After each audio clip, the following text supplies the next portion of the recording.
السلام علیکم ورحمۃ اللہ وبرکاتہ۔ ان الحمد للہ نحمده ونستعینه ونستغفره ونعوذ باللہ من شرور انفسنا ومن سیئات اعمالنا، من يهده الله فلا مضل له ومن يضلل فلا هادي له، وأشهد أن لا إله إلا الله وحده لا شريك له، وأشهد أن محمدا عبده ورسوله صلى الله عليه وآله وسلم. أما بعد فإن خير الحديث كتاب الله، وخير الهدي هدي محمد صلى الله عليه وآله وسلم، وشر الأمور محدثاتها وكل محدثة بدعة وكل بدعة ضلالة وكل ضلالة في النار. يا أيها الذين آمنوا اتقوا الله حق تقاته ولا تموتن إلا وأنتم مسلمون. يا أيها الناس اتقوا ربكم الذي خلقكم من نفس واحدة وخلق منها زوجها وبث منهما رجالا كثيرا ونساء، واتقوا الله الذي تساءلون به والأرحام إن الله كان عليكم رقيبا. يا أيها الذين آمنوا اتقوا الله وقولوا قولا سديدا يصلح لكم أعمالكم ويغفر لكم ذنوبكم، ومن يطع الله ورسوله فقد فاز فوزا عظيما. اللهم صل على محمد وعلى آل محمد كما صليت على إبراهيم وعلى آل إبراهيم إنك حميد مجيد. اللهم بارك على محمد وعلى آل محمد كما باركت على إبراهيم وعلى آل إبراهيم إنك حميد مجيد. قال الله سبحانه وتعالى في محكم تنزيله: أعوذ بالله من الشيطان الرجيم، بسم الله الرحمن الرحيم. لقد كان في قصصهم عبرة لأولي الألباب. صدق الله العظيم وبلغنا رسوله النبي الكريم، ونحن على ذلك من الشاهدين والشاكرين والحمد لله رب العالمين. رب اشرح لي صدري ويسر لي أمري واحلل عقدة من لساني يفقهوا قولي. سبحانك لا علم لنا إلا ما علمتنا إنك أنت العليم الحكيم. اللهم انفعنا بما علمتنا وعلمنا ما ينفعنا وزدنا علما. مختصر حمد و ثنا اور درود و سلام کے بعد انتہائی عزت اور احترام کے لائق گرامی قدر سامعین محترم اور پردے میں بیٹھی میری ماں اور بہنوں،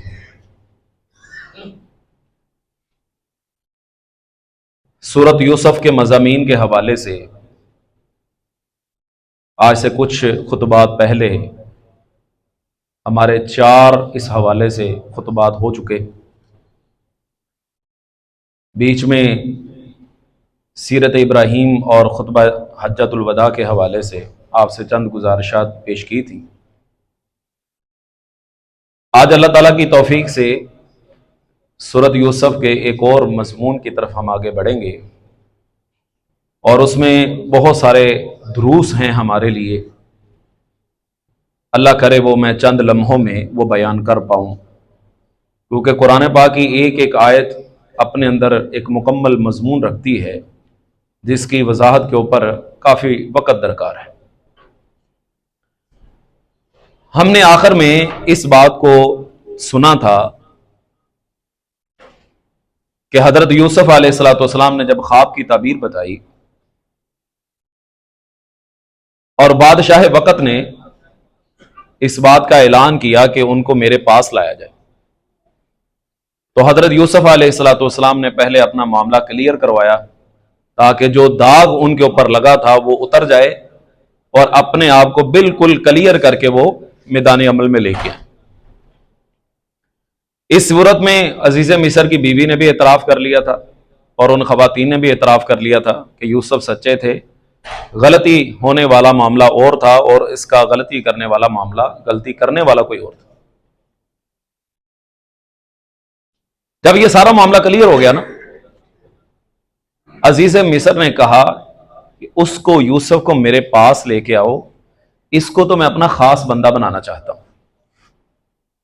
اب دونوں کی آپس میں گفتگو ہوتی، فلما کلمہ قال انک اليوم لدینا مکین امین، یوں سمجھے انٹرویو ہو گیا، گفتگو ہوئی۔ عزیز مصر کہنے لگا کہ آج کے بعد آپ کی گفتگو سے مجھے اندازہ ہو گیا ہے آپ کے آج کے بعد آپ ہمارے ہاں ایک مستقل وزیر بھی ہیں اور امانت دار بھی ہیں۔ کہتے ہیں کہ ہنڈیا ہے نا، ہنڈیا، اس کا جب ڈکن ہم اٹھاتے ہیں تو ہمیں پتہ چلتا ہے کہ اس کے اندر کیا ہے۔ انسان کے وجود کا ڈکن اس کی زبان ہے۔ زبان بتاتی ہے کہ یہ آدمی کس کردار کا حامل ہے اور اس کے اندر خصوصیات کیا ہیں اور اہلیت اور قابلیت کیا ہے۔ گفتگو کی ہے آپس میں، پتہ چل گیا بندہ جو ہے نا وہ امانت دار ہے۔ اور جو سیانے لوگ ہوتے ہیں نا، بڑے سمجھدار لوگ جو بادشاہ جیسے منصب پر فائز ہوتے ہیں، آج کل تو اس اہلیت کو دیکھا ہی نہیں جاتا نا، صلاحیت کو دیکھا ہی نہیں جاتا۔ جو صلاحیت اور جو ایک اس منصب تک پہنچانے کے لیے جو اس کے تقاضے ہیں وہ پورے کیے جاتے ہیں، نہیں کیے جاتے، وہ کسی سے ڈھکے چھپے نہیں ہیں۔ لیکن اگر آپ ماضی کا مطالعہ کریں تو حکمران بڑے پڑھے لکھے ہوتے تھے۔ جو خلیفہ ہوتا تھا نا، خلفاء ہوتے تھے، بڑے سمجھدار، جہان دیدہ، اور ان کو حکمرانی کرنی آتی تھی۔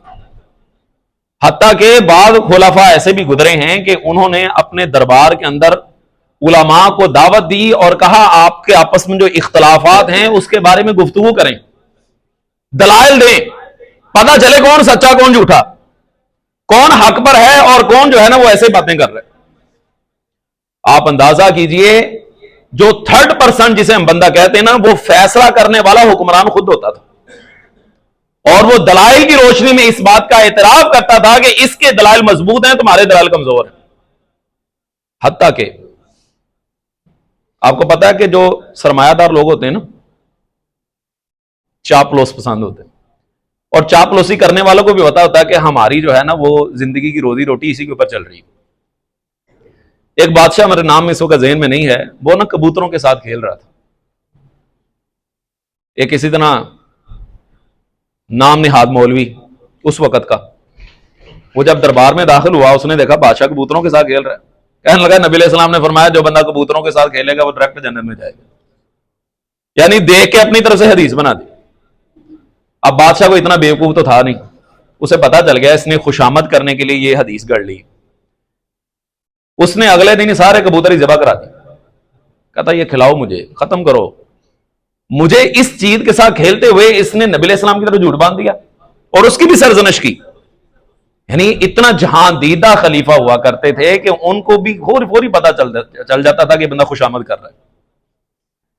قصہ مختصر، انسان کی گفتگو سے اس کے کردار کا پتہ چل جاتا۔ کہنے والے نے کہا نا کہ بہت سارے لوگ میں نے ایسے دیکھے ہیں جن کا لباس بڑا خوبصورت ہوتا ہے لیکن کردار کے ایک نمبر کے گھٹیا ہوتے ہیں۔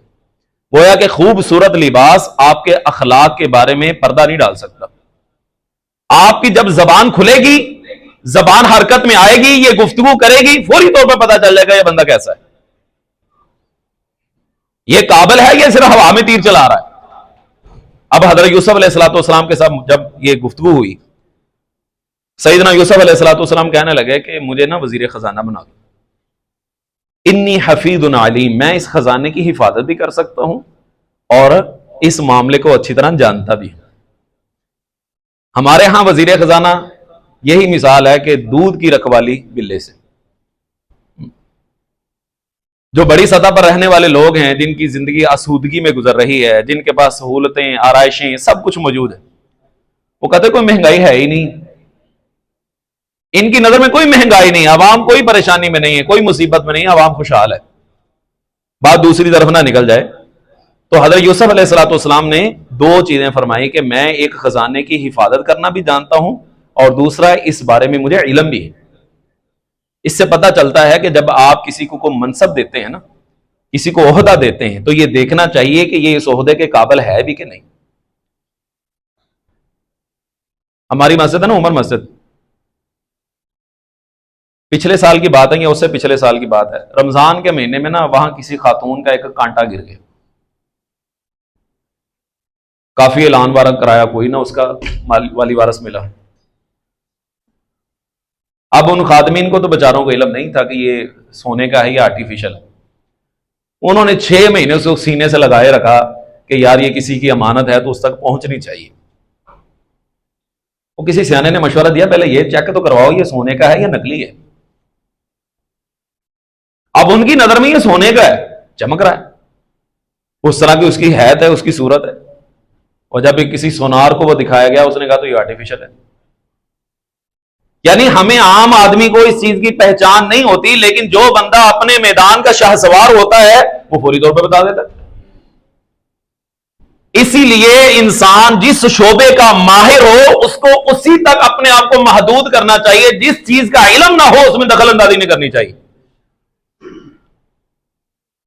معذرت کے ساتھ دین ایک ایسی مظلوم چیز ہے جس میں ہر آدمی اپنی تباہ آزمائی کرتا ہے، اور بھائی اس کو اہل علم کے سپرد کر دیں، فلاں چیز جائز ہے، فلاں نہیں جائز، فلاں جائز ہے، فلاں نہیں جائز، یہ ہمارا کام ہی نہیں ہے، یہ کام اہل علم کا ہے۔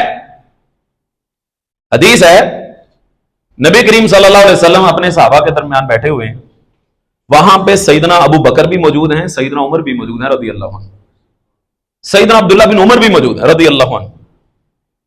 نبی علیہ الصلوۃ والسلام نے پوچھا کہ درختوں میں سے ایک درخت ایسا ہے جس کی مثال مومن کی طرح، بتاؤ وہ کون سا درخت ہے؟ صحابہ کہتے ہیں کہ ہم نا جنگل کی طرف غور و فکر کرنے لگے کہ وہ کون سا درخت ہو سکتا۔ عبداللہ بن عمر رضی اللہ تعالی عنہما بیان کرتے ہیں میرے دل میں خیال آیا ہی النخلا، یہ کھجور کا درخت ہے، لیکن میں نے اس لیے نہیں بتایا کہ وہاں پہ بڑے موجود تھے، ابو بکر بھی موجود تھے، عمر بھی موجود تھے۔ جب کوئی نہیں بتا سکا نا تو نبی علیہ الصلوۃ والسلام نے فرمایا کہ وہ کھجور کا درخت ہے۔ کھجور کا درخت اپنی ساخت کے لحاظ سے اور اپنے پھل کے لحاظ سے ہر چیز اس کی کام آنے والی، کوئی چیز اس کی ضائع نہیں جاتی۔ اسی طرح مومن آدمی بھی سراپا نفع ہوتا ہے، لوگوں کو نفع پہنچانے والا ہوتا ہے، اس کا کوئی ایک پہلو بھی مسلمانوں کو نقصان نہیں پہنچاتا۔ عبداللہ بن عمر رضی اللہ تعالی عنہ نے بعد میں جب اپنے والد سے ذکر کیا نا کہ مجھے پتا تھا، اس سوال کا جواب مجھے آتا تھا، تو سیدنا عمر فاروق رضی اللہ تعالیٰ کہتے ہیں بیٹے تو وہاں پہ بتاتا تو صحیح، میرا تو سر فخر سے بلند ہو جاتا۔ کہنے لگے میں نے اس لیے نہیں ذکر کیا کہ وہاں پہ بڑے موجود تھے، آپ جیسے بزرگ وہاں پہ موجود۔ ہمارے استاد شیخ ارشاد القصری صاحب حفظہ اللہ بیان کرتے ہیں، کہتے ہیں کہ مکہ کے سب سے بڑے امام تھے سفیان بن عیینہ رحمہ اللہ۔ ادب و احترام کی بات بتانے لگا ہوں۔ سفیان بن عیینہ اتنے بڑے امام تھے کہ امام شافعی رحمہ اللہ فرمایا کرتے تھے مدینہ سے امام مالک اور مکہ سے سفیان بن عیینہ کو اگر نفی کر دیا جائے نا، ان کو نکال دیا جائے، تو حجاز سارے سے، عرب سعودی عرب سے سارا علم نکل جائے۔ اندازہ کریں کتنے بڑے علماء تھے۔ عبداللہ بن مبارک جو مدینہ کے بہت بڑے امام تھے، یہ مکہ میں آئے، سفیان بن عیینہ کو پتا چلا، بچوں کو پڑھانا چھوڑ دیا۔ طلباء نے کہا استاد گرامی پڑھاتے نہیں، کہتے عبداللہ بن مبارک آئے ہوئے ہیں، ان کی موجودگی میں نہیں پڑھا سکتا۔ عبداللہ بن مبارک آئے ہیں، ان کی موجودگی میں میں نہیں پڑھا سکتا، یہ بڑے ہیں، یہ ہے ایک دوسرے کا ادب و احترام اور بڑوں کی موجودگی میں خاموش رہنے کا حکم۔ لیکن یہاں پہ عجیب معاملہ ہے، مسئلہ اہل علم سے پوچھا جاتا ہے، بتا کوئی اور رہا ہوتا ہے۔ اور یہ بات یاد رکھ لیں، اگر آپ کوئی مسئلہ بتاتے ہیں، آپ کے پاس کوئی دلیل نہیں، بس سنی بھی سنائی بات ہے آپ نے بتا دی، اگر اس نے اس کے اوپر عمل کر لیا اور وہ غلط نکلا، اس کا بوجھ سارا آپ کے سر پہ ہے۔ بتائیں، کھل کے بتائیں، یہ بوجھ اٹھانے کے لیے تیار ہیں تو پھر بتائیں۔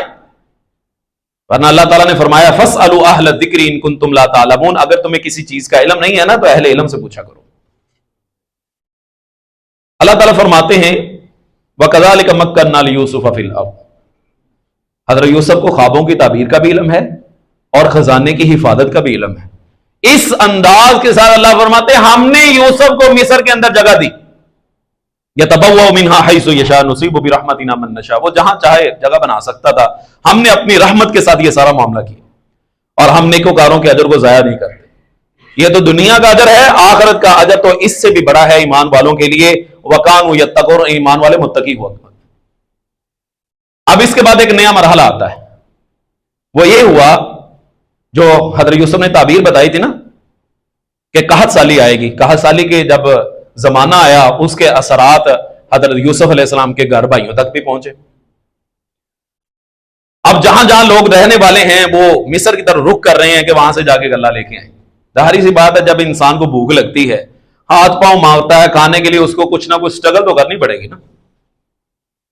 یہ بھائی وہاں سے نکلے اور مصر میں پہنچے یوسف علیہ السلام کے پاس۔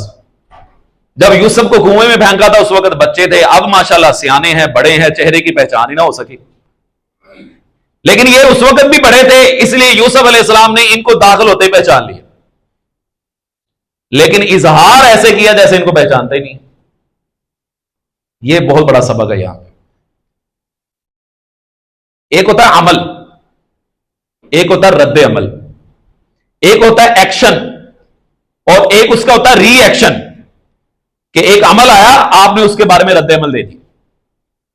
اب یہ موقع تھا نا کہ یوسف کے بھائیوں نے جو کچھ کیا تھا، حضرت یوسف علیہ السلام رد عمل میں ان کو بھی سزا دیتے، لیکن بعض اوقات حکمت کا تقاضا یہ ہوتا ہے کہ انسان خاموشی اختیار کر دے۔ ہمارے مثال دی جاتی ہے، تیل دیکھو، تیل کی دھار دیکھو، فوری طور پر رد عمل دینا ہمارے معاشرے کی سب سے بڑی ایک کمزوری یہ بھی ہے کہ ہم جب بھی کوئی معاملہ ہمارے سامنے آتا ہے نا، ہم فوری طور پر اس پر رد عمل دینا شروع کر دیتے ہیں، اور اس سے بھی بڑی بات یہ ہے کہ جب حقیقت اس کے الٹ نکلتی ہے ہم شرمندہ بھی نہیں ہوتے۔ جب گاڑی گزرتی ہے نا تیز طور پر، اس کی ایک گرد اٹھتی، اس گرد کے بیٹھنے کا انتظار کیا کریں کہ معاملہ کیا ہوا۔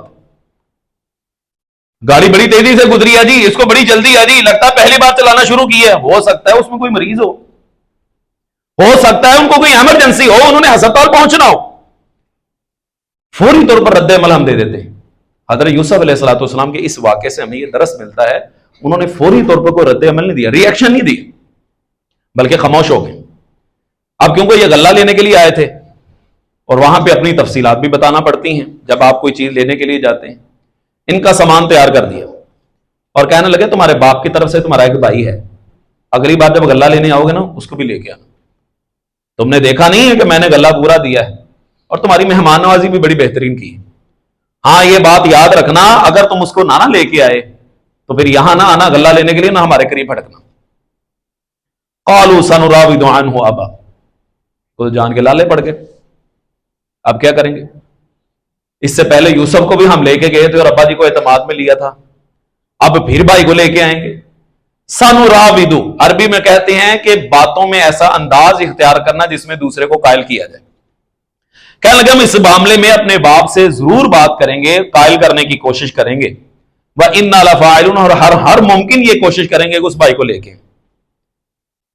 حضرت یوسف نے اپنے خادم کو کہا کہ انہوں نے جو پیسے دیے نا، جس سے غلہ خریدا ہے انہوں نے، یہ سارے پیسے ان کے تھیلوں میں رکھ دو، ان کو بتانا نہیں، تاکہ گھر جا کے جب یہ وہ کھولیں گے نا تو پیسے دے کے شاید یہ واپس دوبارہ آئیں غلہ لینے کے لیے۔ ایک دوسری وجہ مفسرین نے یہ بیان کیا کہ کیونکہ حضرت یوسف سے اپنے گھر کے حالات ڈکے چھپے نہیں تھے، ان کو پتا تھا گھر کے حالات کیسے ہیں، اس لیے احساس اور خیال کرتے ہوئے کہ یہ میرے بھائی دوبارہ پیسے پتہ نہیں کہاں سے لے کے آئیں گے، لہذا ان کے وہ پیسے ان کے گلوں میں رکھ دی۔ ابھی گھر آ کے انہوں نے وہ گلے کھولا نہیں تھا، جا کے کہنے لگے ابا جی بات یہ ہے کہ اگلی بار جب ہم نے غلہ لینے جانا ہے نا، راشن لینے جانا ہے، انہوں نے ایک شرط لگا دی، انہوں نے کہا ہے کہ اپنے بھائی کو لے کے آؤ گے تو غلہ ملنا ہے، تو آپ ایسا کریں ہمارے بھائی کو ہمارے ساتھ بھیج دیں تاکہ ہم اپنا غلہ لے آئیں، ہم آپ کو یقین دلاتے ہیں وَإِنَّا لَهُ لَحَافِظُونَ، ہم اس کی حفاظت کریں گے۔ قَالَ هَلْ آمَنُكُمْ عَلَيْهِ إِلَّا كَمَا أَمِنْتُكُمْ عَلَىٰ أَخِيهِ مِنْ قَبْلِ، میں تم پر اعتبار کروں، میں اس سے پہلے بھی تم پر اعتبار کر چکا ہوں اور میں دھوکہ کھا چکا ہوں۔ فَاللَّهُ خَيْرٌ حَافِظًا، اللہ حفاظتیں کرنے والا ہے، تم اس کی حفاظت کی گارنٹیاں اٹھا رہے ہو، پہلے جو تم نے حفاظتیں کی ہیں وہ کسی سے ڈکی چھپی نہیں ہے، بہرحال اللہ حفاظتیں کرنے والا ہے اور وہ بہترین اور رحم کرنے والوں میں سے سب سے زیادہ رحم کرنے والا ہے۔ اب اس مکالمے کے بعد جب انہوں نے اپنا غلہ کھولا، دیکھا پیسے بھی واپس آ گئے، کہنے لگے ابا جی دیکھو اب اور ہمیں کیا چاہیے، ہمیں غلہ بھی مل گیا، نالے چوپڑیاں نالے دو غلہ بھی مل گیا ہے، پیسے بھی واپس مل گئے، تو آپ ایسا کریں ہم یہ پیسے لے کے جائیں گے، ہم غلہ اور لے آئیں گے، یہ غلہ تھوڑا ہے۔ یا دوسرا ترجمہ مفسرین نے یہ کیا ہے کہ اب ہمیں غلہ لانا اور آسان ہو جائے گا کیونکہ پیسے ہمارے پاس موجود ہیں۔ باپ پھر باپ ہی ہوتا ہے، پہلے ایک بار دھوکہ کھا چکے ہیں، اب کی بار کہنے لگا ٹھیک ہے بھائی کو بھیج دیتا ہوں، لیکن جب تک میرے ساتھ پکا وعدہ نہیں کرتے کہ تم اس کو واپس لے کے آؤ گے میں نہیں بھیجوں گا، وعدہ کرو میرے ساتھ، ہاں کوئی راستے میں حادثہ پیش آ جائے تو میں کچھ کہہ نہیں سکتا۔ انہوں نے کہا جی ہم پکا وعدہ کرتے ہیں، اللہ کو گواہ بنا کے کہتے ہیں اس کو واپس لے کے۔ اب جو شفقت پدری ہوتی ہے، والد کی ایک شفقت، کہنے لگے یا بنی اے میرے بیٹو، جب تم مصر کے دروازوں سے شہر میں داخل ہونے لگو گے نا، کیونکہ اس وقت شہروں کے دروازے ہوا کرتے تھے نا، آج تو حد بندی ہے نا ہر شہر کی، جب آپ گزر رہے ہوتے ہیں آپ کو لوکیشن پہ شو ہو رہا تھا کہ آپ اس شہر میں داخل ہو گئے ہیں، اس علاقے میں داخل ہو گئے۔ اس وقت شہروں کے گیٹ ہوتے تھے، دروازے ہوتے تھے، جیسے نبی علیہ السلام نے فرمایا کہ جب دجال آئے گا تو مدینہ کے دروازے ہوں گے، وہاں پہ سرحدوں پہ فرشتے کھڑے ہوں گے جو حفاظت کریں گے۔ تو حضرت یوسف کہنے لگے 11 بھائی تھے، یار تم سب نا جب شہر میں داخل ہوگے نا تو ایک دروازے سے نہ داخل ہونا۔ یہاں مفسرین نے 2 رائے پیش کی، ایک گروہ کا یہ کہنا ہے کہ کہیں لوگ یہ نہ سمجھ لیں کہ پتہ نہیں یہ لوٹنے والے ہیں، اتنے بڑے اکٹھے ہوئے، کیونکہ ماشاءاللہ 11 نوجوان بیٹے ہیں اور ایک ہی باپ کی اولاد ہیں۔ دوسرا مفسرین نے یہ کہا ہے کہ حضرت یعقوب کے دل میں ایک ڈر تھا کہ کہیں ان کو نظر نہ لگ جائے، نظر برحق ہے لگ جاتی ہے، نبی علیہ السلام کا فرمان ہے العین حق، نظر کھا جاتی انسان کو، لگ جاتی ہے، نظر لگ جاتی ہے، حق ہے۔ آپ علیہ الصلوۃ والسلام سیدنا حسن و حسین رضی اللہ عنہما کو دم کیا کرتے تھے اور فرمایا کرتے تھے کہ جس طرح تمہارا باپ ابراہیم اسماعیل اور اسحاق کو دم کرتے تھے میں بھی تمہیں دم کرتا ہوں۔ اور یہ الفاظ یاد کر لیں، آپ بھی اپنے بچوں کو صبح و شام ان کلمات کے ساتھ دم کیا کریں، وہ مشکل نہیں ہے۔ آپ فرمایا کرتے تھے اعیدکما بکلمات اللہ التامہ من کل شیطان وہامہ ومن کل عین لامہ، ان کلمات کے ذریعے آپ علیہ الصلوۃ والسلام سیدنا حسن و حسین رضی اللہ عنہما کو دم کیا کرتے تھے، نظر لگ جاتی ہے، آپ دم کر دیں گے انشاءاللہ اللہ تعالیٰ حفاظتیں فرمائے گا۔ بلکہ نبی علیہ السلام بیمار ہوئے تو جبریل آئے اور انہوں نے آ کے نبی علیہ السلام کو دم کیا، بسم اللہ ارقیکا من کل شیء یؤذیکا ومن کل عین حاسد اللہ یشفیکا، ہر حسد والی آنکھ سے میں آپ کو اللہ کی پناہ میں دیتا ہوں، اللہ آپ کو شفا دے، بسم اللہ ارقیکا، اللہ کے نام کے ساتھ میں آپ کو دم کرتا ہوں۔ جہاں پہ آپ علاج معالجہ کرواتے ہیں وہیں پہ دم کروایا کریں، اور یہ بات یاد کر لیں یہ کلمات کوئی مشکل نہیں ہیں، ان کو یاد کر کے آپ خود بھی دم کر سکتے ہیں۔ فلاں جگہ پہ لے کے جاؤ جی، اتنا خرچہ کر کے جاؤ جی، فلاں کرو جی، ٹمکان کرو جی، پھر تمہیں یہ کرنا پڑے گا، تمہیں چلا کاٹنا پڑے گا، تمہیں وہاں جانا پڑے گا۔ جہاں پہ بھی چلے جائیں، کیا ہم یہاں پہ بیٹھے ہیں، معاذ اللہ، اللہ کی ذات یہاں ہمیں دیکھ نہیں رہی؟ وَهُوَ مَعَكُمْ، اللہ فرماتے ہیں جہاں مرضی چلے جاؤ اللہ تمہارے ساتھ ہے۔ یہ کلمات سکھانے والی ہستی حضرت محمد الرسول اللہ صلی اللہ علیہ وسلم ہیں۔ اللہ کی ذات پہ یقین رکھتے ہوئے ان کلمات کے ساتھ دم کریں، اللہ اثر ڈالے گا۔ آپ کو کسی کے پاس جانے کی کوئی ضرورت نہیں، آپ کو کوئی مشقت اٹھانے کی ضرورت نہیں ہے۔ میری مائیں بہنیں بھی سن رہی ہیں، میں ان سے بھی گزارش کروں گا یہ کلمات یاد کریں، اپنے بچوں کو ان کلمات کے ذریعے دم کیا کریں۔ نبی علیہ السلام کا فرمان بھی ہے کہ دم کیا کرو ایسے کلمات نہ ہو جس میں شرک پایا جاتا ہے، جس میں اللہ کی وحدانیت کے ساتھ تصادم ہو رہا ہو، ایسے الفاظ نہ استعمال کرو جو نبوت والی زبان سے ہمیں سکھائے گئے، ہم ان کے ذریعے یاد کر لیں۔ تو حضرت یعقوب علیہ السلام نے ایک حفاظتی، یعنی حفظ ما تقدم اس کو ہم کہتے ہیں، سیکیور کرنے کے لیے اپنے بیٹوں کو کہا کہ تم ایک دروازے سے نہ داخل ہونا، علیحدہ علیحدہ ہونا، دل میں تھا کہ ان کو نظر نہ لگے، اور ساتھ میں یہ بھی فرما دیا کہ میں تمہیں اللہ سے بچا نہیں سکتا، جو معاملہ ہونا ہے وہ ہو کے رہنا ہے، لیکن حفاظتی جو تدابیر اللہ تعالیٰ نے ہمیں سکھائیں وہ ہم نے اختیار کرنی۔ حکم اللہ تعالیٰ کا چلتا ہے، ان الحکم الا للہ علیہ توکلت وعلیہ فلیتوکل المتوکلون، میں بھی اللہ پہ بھروسہ کرتا ہوں اور بھروسہ کرنے والوں کو بھی اللہ پر بھروسہ کرنا چاہیے۔ اللہ تعالیٰ ہمیں عمل کی توفیق عطا فرمائے۔ وآخر دعوایا ان الحمد للہ رب العالمین۔